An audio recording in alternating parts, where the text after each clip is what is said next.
Itu gara-gara beberapa buku yang aku baca sama netizen. Jadi itu yang namanya paradigma shift. Buku yang aku baca, ternyata perkembangan manusia itu bukan hanya secara intelektual, emosional. Nah, di masa kecil sampai dia masa dewasa itu ada prinsip yang berubah. Itu yang dinamakan paradigma shift. Pernah mengalami live event atau dia tidak pernah ngobrol sama orang, maka POV-nya itu akan dipegang terus sampai mati.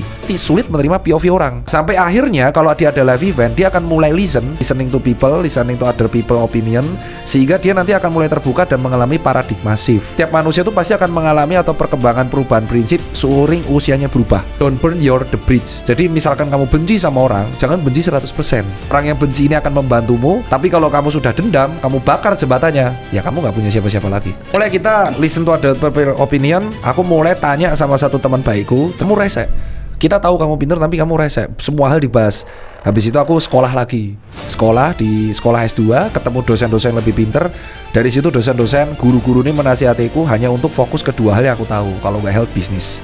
That's sampai sekarang. Di situ kayak mereka ngajarin ilmu-ilmu. Nah kalau aku nggak belajar lagi, nggak sekolah, nggak baca buku atau nggak melihat opini orang di medsos, aku nggak akan kayak gini. Ada soalnya orang dewasa yang dia itu, nah yang namanya paradigma shifting itu ternyata tidak terkait umur bang. Dari buku yang ku baca, ada orang tua yang karena dia circle-nya sempit, dia megang POV-nya sampai mati. Jadi orang tuanya umurnya udah 55 tapi rese. Karena mungkin di parentingnya dia tidak ada live event atau suatu kondisi yang membuat dia bisa mendengarkan atau tahu sepatu orang lain. Untungnya ada dokter Tita rambut pink, jadi aku tahu POV orang. Untungnya ternyata. Dan aku mulai acceptance di fase itu. Dulu kan yang pas gondrong aku masih marah-marah tuh. Oh berarti kalau nggak ada Tirta rambut pink nggak ada sekarang. Jadi yang bisa aku lakuin hanya memperbanyak obrolan sama orang supaya obrolan ini berguna buat anakku kelak.